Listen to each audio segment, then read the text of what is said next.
true faith, I want to start off introducing the series by defining faith. And I want you to leave here today knowing all about faith, knowing exactly what faith is. So let me get a few definitions from the audience. What do you think faith is? Yes. Believing in something you can't see. Some hands went down. Yes, sir. Believing in God.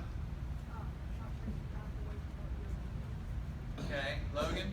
It's like believing in things that you can't see, like air or atoms. Okay, that's what she said. Awesome. They said the most common is believing in things you can't see. If you look it up, I have a dictionary definition here. Listen to this. There's two of them. Belief and trust in God.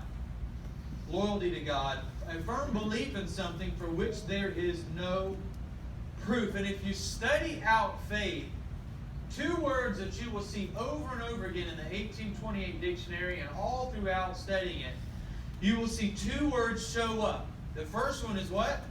Belief, which you've said, but I didn't hear people say the next one. What do you think the next word is? Trust. You will see those two words show up when you study the definition of faith. Now, here's something that I caught, and I'm going to try to explain to you. Faith is not a verb. In other words, you don't faith God, right? Huh? You don't faith in God, do you? Because faith is actually a noun. But what fits there? If I were to say, we blank God, what would go there? Trust God. Or if we blank in God, it would be believe in or trust in God. Because those words are verbs. So faith is not an action verb, but does faith involve actions? Well, that's sort of weird, isn't it? That faith is a noun, but yet it has very much to do with actions. And I hope to demonstrate that for you here in a minute. But here's another point, and I'm going to demonstrate this too in a minute in an illustration. And this might get a little controversy. You might see some ears and eyes poke up. But a person doesn't say to himself or herself, I'm going to have faith in God. You don't do that. Faith isn't first. You say, huh? Yeah, you don't say, you know what? Man, I'm going to do this. I'm going to have faith in God. That's not what you do first. And see if I can explain that to you. We're going to have an illustration. I've done this one before. And we're going to have an illustration here, and I'm going to show you. This is going to help you learn see. You hold the red one. It's going to help you understand what faith looks like and feels like. So you get up here and hold these two out for me so I can get in. Okay. This is Brother Troy's harness, the one they put the light bulbs in the auditorium with. Okay. All right. So now, Seth is going to be my holder. Okay? I did not choose one of you that are this tall and 70 pounds. Right? And I have gained weight since last time. Sorry. So I had to pick somebody heavier than 230. Sorry, Seth.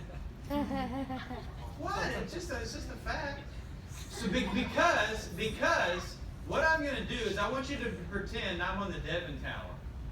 Okay? So it's a long ways down, and I'm not afraid of heights. If I'm like in the center, but I don't like standing on the edge of heights, right? I don't like going near the edge. Do you? So if I'm looking down, it's hundreds of feet down to the splat zone. Okay. So now what I'm going to do is I'm going to lean forward off of this platform. Now there's some risk involved here, right? Because if he can't hold me, or doesn't decide to, which you're going to, right? Huh? That's part of the illustration. Okay. I will fall face first and break my nose, or do something hurtful, right? I will fall forward, because what I'm going to do is I'm going to lean forward. Now, here's what do I have to do first? No. I don't know. First thing I have to do, no, this is part of the illustration. Listen. Trust is involved, faith is involved, and then what else is involved? Belief. Right. So the first thing I have to do is look at Seth and go, can he hold me? Will He hold me? You said you will, and I believe, okay, He has the ability to. And it sort of goes on the illustration. I think you've done this before for me. So I've been here before. He's done this for me before. Brother Shannon's done it for me before too. So I believe that He can do it, and I believe that He wants to do it. In other words, He has the ability to, and He will do it, right? So I believe Him. But I could stop there, right? Done. Because technically I can believe in Him, and that's a verb, but I don't have to go any farther. But I believe Him, therefore I'm going to trust Him. Now see, trust is different. Trust has to involve actions. It's a verb. You cannot say, I believe you. You can say, I believe you, and I could walk away, and I believed Him. But I can't say, I believe you, and I trust you, but I'm not going to do anything. Here's what happens. I believe Seth. Okay? So now, I want to show you, leave slack until you need it. So I'm going to lean forward. Okay? Now, I am in my control. You can see it's slack here. Now, there's a balance issue here. You understand gravity? Yeah. Okay, so once my head and my shoulders and the weight of my body go out beyond this stage, there comes a time, okay, where I can't physically, in my ability, hold myself. You understand that?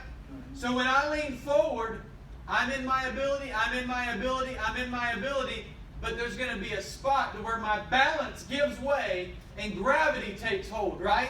Yeah. So I'm going to show that. So I believe in Seth, I trust in Seth, and I'm going to go so far forward that right there, right now, I cannot do anything. I don't have enough abs, sorry, to pick myself up. Like I can't go back. And I can't go forward. I'm locked in. Whose ability am I trusting in? Okay, but let's call in God, right? Because the illustration is that I'm not resting in my ability. I'm resting in God's. Because I believed Him and I trusted in Him enough to let go of my own ability, let go of my own control, and now I'm completely, 100% believing and trusting in God. That's it, right? Yeah, that's right. Okay, let go. That's faith.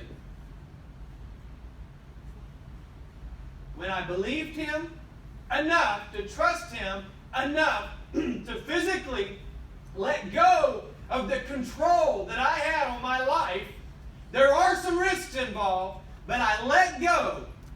And when belief and trust come together, that equals faith. You got it? Think for a sec. God.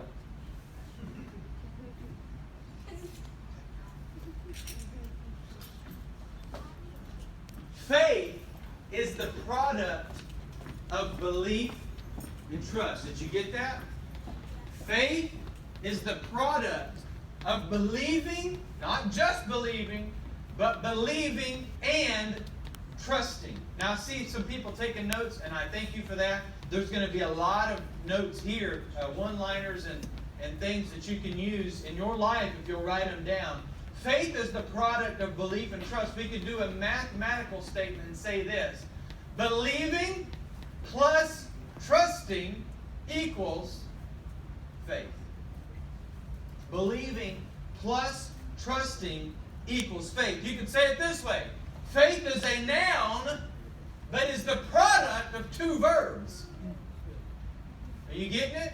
Faith is a noun, but it's the product of two words, or two verbs. Now, I'm gonna throw in a couple different things here because I want to explain faith. I want to explain faith and what it is, but I'm going to go around faith a little bit and explain some of the confusion that there is with faith in our salvation. So if I were to say this: if you don't have works, are you saved?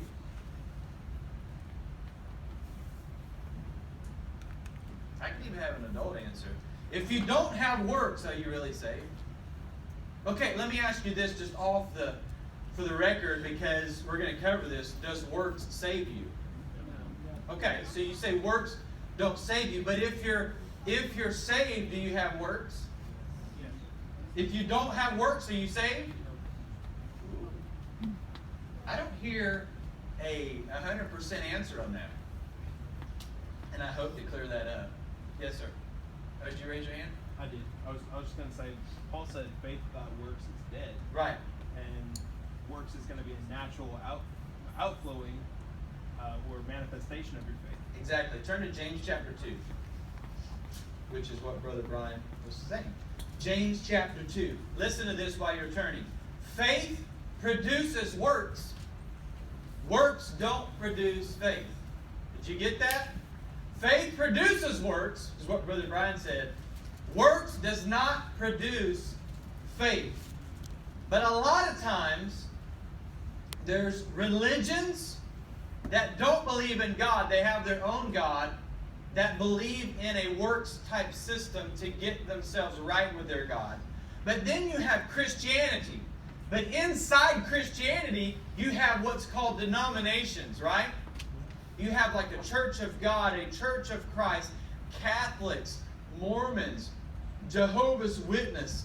You have all these different kinds that believe in God inside Christianity, but I would have to say we are probably in the minority when it comes to associating works with your salvation. They believe that works are involved with you being saved and or going to heaven. Look in James chapter 2 and verse 14. James chapter 2:14 says, "What doth it profit, my brethren, though a man say he have faith and hath not works? Can faith save him?" And it talks about a brother or sister being naked and needing food. And if you just say, hey, you need food and you need water or clothes, but you don't actually do anything, look in verse 17. "Even so faith, if it hath not works, is dead, being alone." Verse 18 says, "Yea, a man may say, Thou hast faith, and I have works. Show me thy faith without thy works, and I will show thee my faith by my works. Look, thou believest that there is one God, thou doest well. The devils also believe and tremble. But wilt thou know, O vain man, that faith without works is dead? Was not Abraham our father justified by works when he offered Isaac his son upon the altar? Was he? Seest how faith wrought his works, and by his works was faith made perfect." Question. "And the scripture was fulfilled which saith, Abraham believed God, and it was imputed unto him for righteousness, and he was called the friend of God." What this is saying is faith without works is dead. So we have a living faith that you hear of, but there's also a dead faith, and a dead faith is faith that says, hey, I have faith, but you don't have any works. That's dead faith. Faith doesn't produce belief. Was Abraham justified? Is works the way he got right with God? No. It says in verse 23 that Abraham believed God, and it was counted, it was imputed unto him for righteousness. He believed God, and did Abraham trust God? And he trusted God, and it equaled faith in God, which produced works. And I don't know that that's completely clear yet. So turn to Romans chapter 4. Turn to Romans chapter 4 and look at verse 1 through 5.